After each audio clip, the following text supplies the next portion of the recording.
Lerida akanipeleka kwa MCA. Baada ya kuamka na yeye, tukaenda.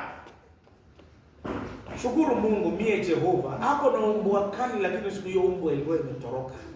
Bure mungepata taarifa ya kwamba padri aumwa na umbwa akingojea MCA. Iganye MCA. Lakini Mungu alitusaidia, umbwa ilikuwa imeenda mbali. Tukangojea. Kumbe sisi hatujui timing, watu wanajua timing. Saa 1:30 ndio nyumba ikafunguliwa. Sisi tumeongojea kutokea saa 12. Tuko tu hapo tunasema ajobota ya ibage. Matingo minyali. Nyali ngega nyeji. Sasa saa 1:30 watu wakakuja wakaingia kwa nyumba wakajaa mbele yetu. Sisi wachungaji tunamngojea kupelekwa, kumbe huko ni kunyakua. Mheshimiwa alipoamka hakuna nafasi. Sisi hatuna nafasi. Lakini akaniona nilikuwa na kola, akasema wewe mchungaji, kuja sema ulikuwa na shida gani? Ukasema tulikuhitaji harambee tarehe 2 Disemba. Mwaka wa 07 tunakuhitaji huko mjini wetu Asia. Akasema mmaya, nitakuja. Hena mwenda mprint card wekeni jina yangu. Nenda tukaprint card na pesa ya kanisa tukaweka jina yake. Ukampelekea card. Siku ya harambee, kukata hadithi ndefu hiyo fupi. Siku ya harambee tulingojea hatukumwona. Baadaye akatuma mtu wa pikipiki baiskeli na akatuletea shilingi 200. Na kadi tulikuwa tumetumia zaidi ya shilingi 1000. Nikaona kumbe ukingojea mwanadamu huko na laana. Na hata wakati mwingine ukingojea waganga wanachukuanga pesa lakini wanakuachia shida. Yaani shida yako unabakia nayo ulivyokuwa mwanzo, ulivyo sasa, hata milele unangojea mwanadamu. Wengine wanakuanga kwa nyumba ya kungojea pesa peke yake, hakuna baraka. Leo nataka kuambia nyumba ya baraka ni nyumba ya kukaa na kungojea Bwana.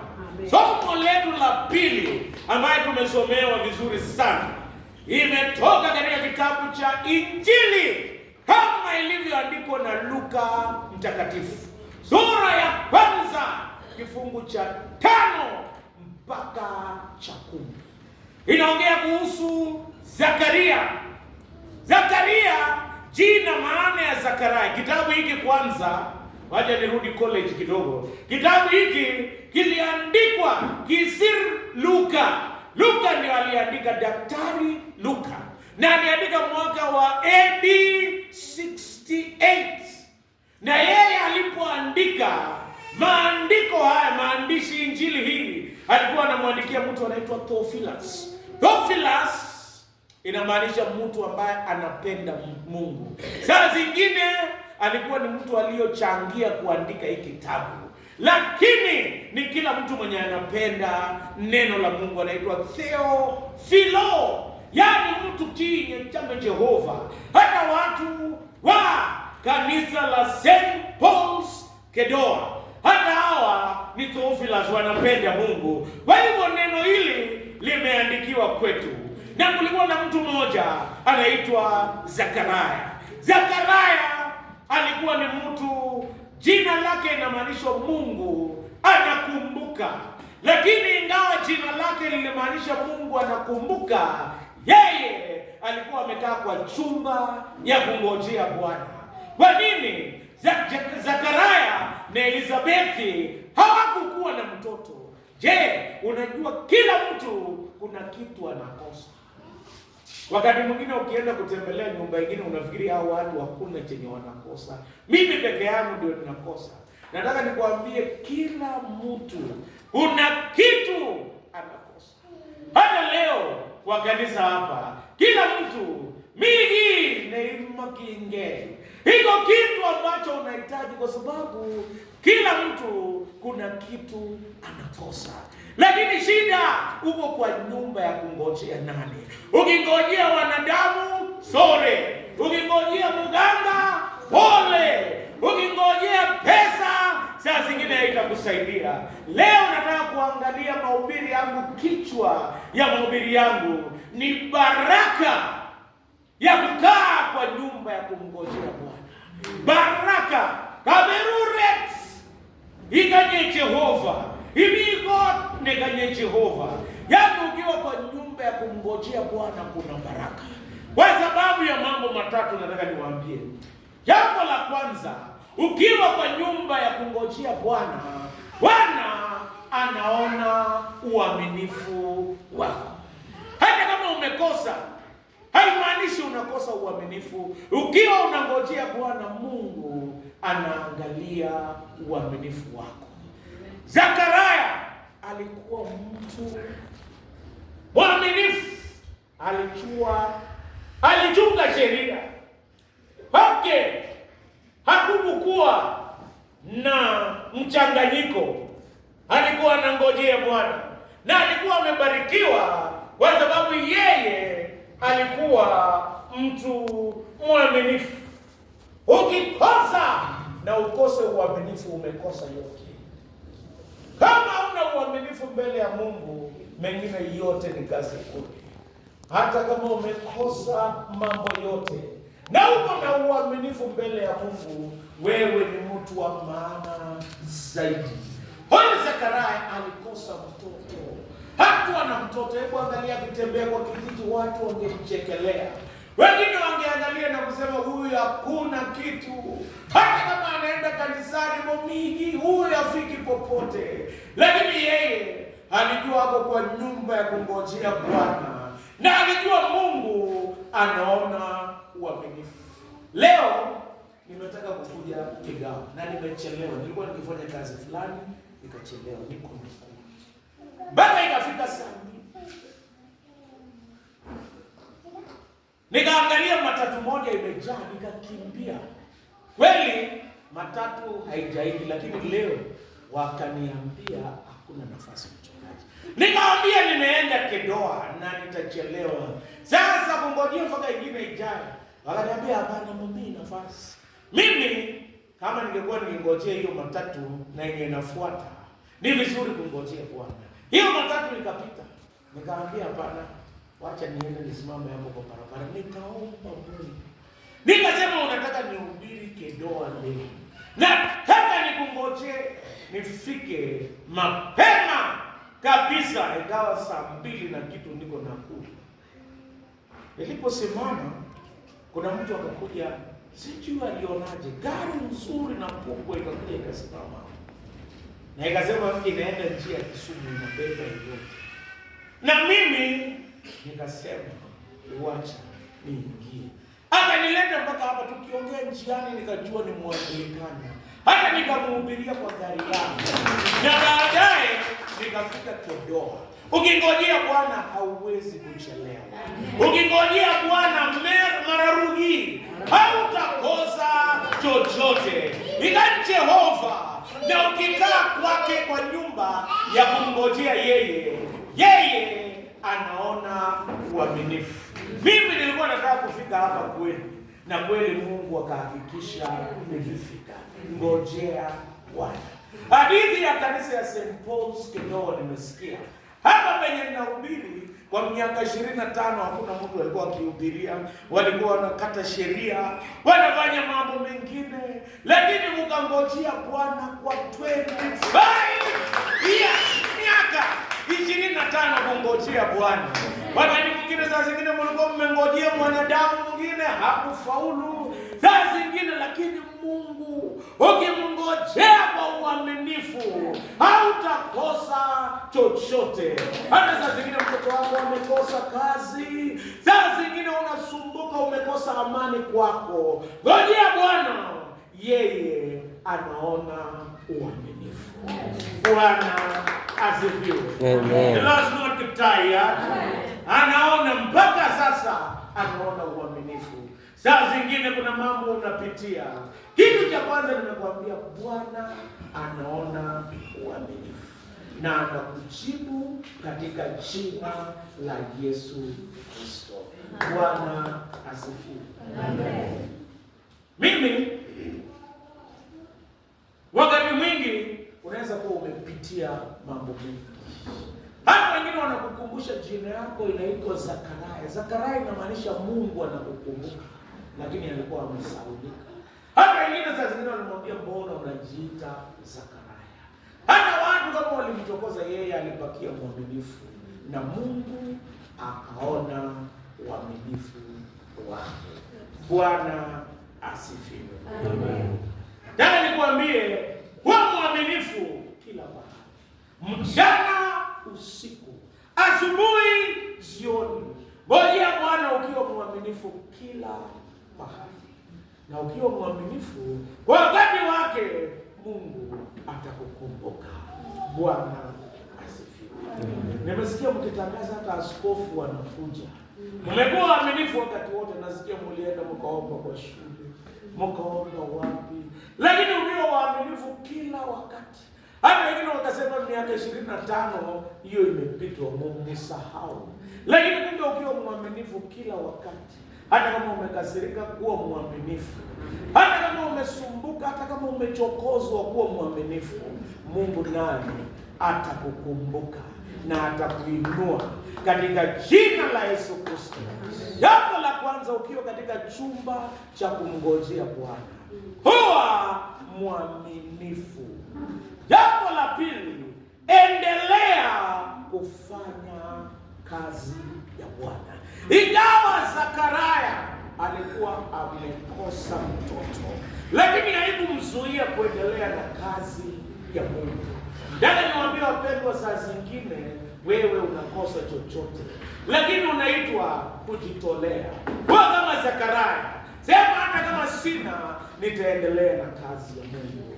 Yeye akaendelea kufanya kazi ya Mungu hata kama alikosa. Kutokea mwaka jana sijakuwa nikihudumu kwa parokia, nimekuwa nikifunza. Lakini ingawa sikuwa kwa parokia, sikuwahi kukosa kuhubiri. Hata saa zingine nilikuwa nahubiri mara 2 kila Jumapili. Lakini Mungu kwa wakati wake, ukiendelea kufanya kazi, atakukumbuka ukiwa kwa kazi yake. Uko na mchungaji mmoja alikuwa akitembea akibariki shamba kama mchungaji. Anatembea anabariki shamba ya viazi. Huko naona viazi inapandwa, maragwe, anatembea akibariki. Kufika kwa shamba ya Mkristo mwingine akapita hapo, akaenda. Huyo Mkristo akakuja kwa PCC, amekasirika sana. Huyo mchungaji amekuja kwa banda, anataka aende. Taki abakia hapa. Kwa nini hakuombea shamba yako? Mchungaji akamuuliza, "Ndugu, ulilima shamba mwaka gani?"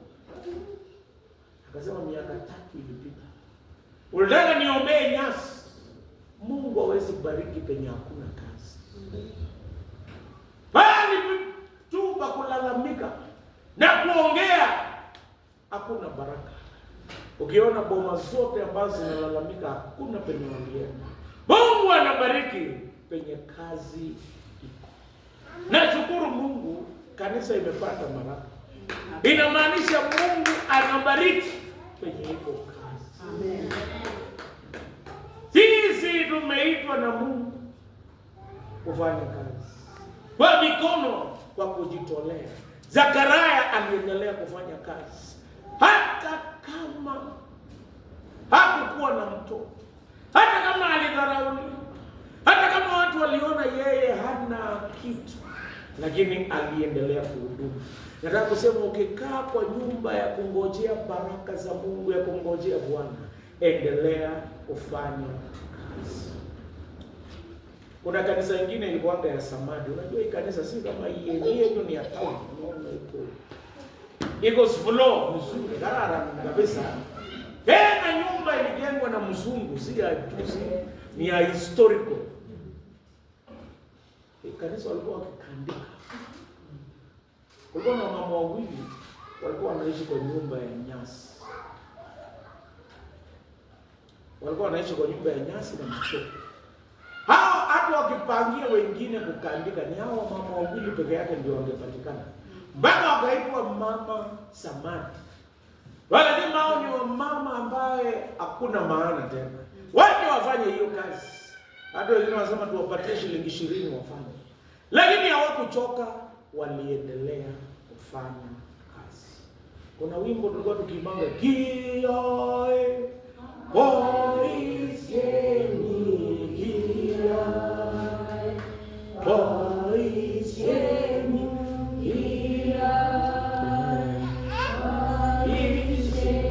agoi baga unyimwe mandazi ndio uache ama agoi kumuteka.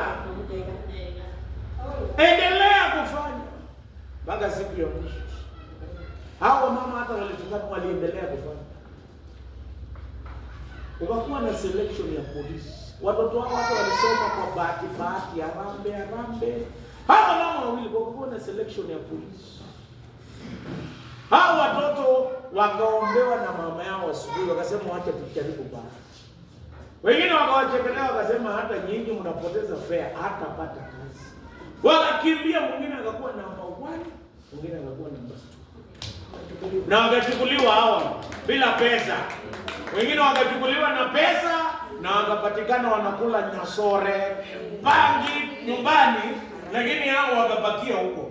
Wakaendelea mpaka walipokuwa wakaongeleshana, wakasema hata hatutaki kununua mwingine, tutaweka hii pesa, ukifika ni kujengea mama zetu nyumba permanent. Walikuwa mama wawili wachana, na kweli waliporudi wakajenga nyumba permanent. Na wamama walioitwa wamama wa nyumba ya matope, hata hao wakakuwa na nyumba permanent.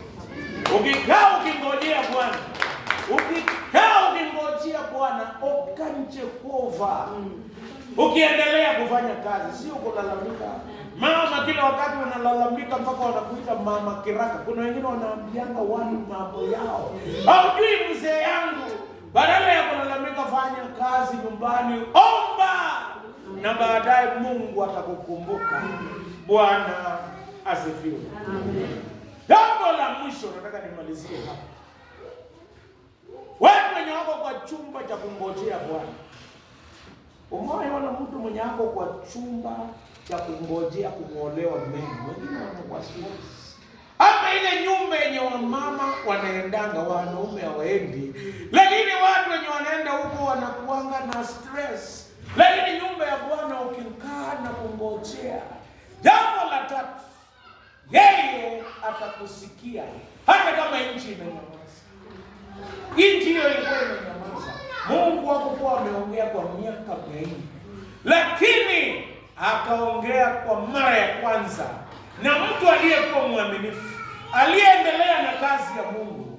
Mungu akaongelesha Zakaria, akamwambia, nimesikia maombi yako, utapata mtoto naye ataitwa Yohana Mbatizaji. Mungu atajibu maombi yako, na hata leo atajibu maombi yako. Saa zingine umekuwa mgonjwa, atakuponya. Saa zingine mtoto amekusumbua, Mungu atafungua njia. Saa zingine tunahitaji kanisa ikue na kupanuka, Mungu atajibu maombi. Hata kusikia hata kama nchi yote imenyamaza. Naomba Mungu asikie maombi yako. Naomba Mungu akujibu na akutembelee. Mungu wa amani awabariki wapendwa wa kanisa la St. Paul's Keto. Sijui kama kuna jambo unataka kumwambia. Kitu cha kwanza, anataka uwe mwaminifu. Saa zingine kuna mahali ulikosa uaminifu, naomba Mungu akusamehe na mwambie yeye. Saa zingine ulikuwa umeacha kazi, hawakukuchagua, ama walikuonesha madharau ukaacha kazi. Endelea kufanya kazi, hapo ndio kuna baraka. Na saa zingine unataka Mungu akusikie na akujibu. Ninaomba Mungu akusikie, akuponye, akusamehe na akutembelee. Utaimba huyo wimbo Achobot Ayai Magenu, stanza ya kwanza. Ukitaka niombe pamoja nawe, utasimama kwenye huko na nitakuweka mbele za Bwana. Achobot Ayai Magenu, Akingo minyali, Atungai nenu Yesu, Asuwati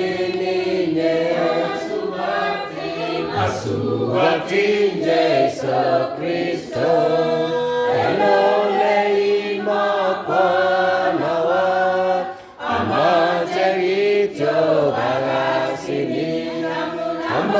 magenu. Baba Mwenyezi, watu wako wamesimama, wanataka uwasikie. Pale ambapo tulipotea kwa uaminifu, utubadilishe na utusamehe. Baba mwema, wape bidii ya kuendelea kufanya kazi yako. Wabariki na kuongoza. Bariki kanisa hili, wamekungojea miaka 25. Warejeshee yote na ukue na kupanua kanisa hili. Bariki Baba Mwenyezi, naomba wote wa familia ya kanisa hili la St. Paul's Kedo, utana na mahitaji yao, uwasaidie na kuongoza. Wale ambao ni wagonjwa uwaponye, wale ambao wamekosa njia uwafungulie njia, wale ambao wamesumbuka uwape amani, uwatembelee na kuwaguza, kwa jina la Mungu Baba, Mwana na Roho Mtakatifu. Amen. Mketi chini niwaambie majina, alafu mimi niketi chini. Kwa majina naitwa mchungaji. Amesema jina lingine, lakini kwa sasa mimi ni mchungaji Kimutai Jesus, na hudumu wa uaskofu wa Kitale Anglican Church Kitale Diocese. Mungu wa amani awabariki, na asanteni kwa kusikiliza neno la Mungu, na injili ni lazima. Mbarikiwe sana.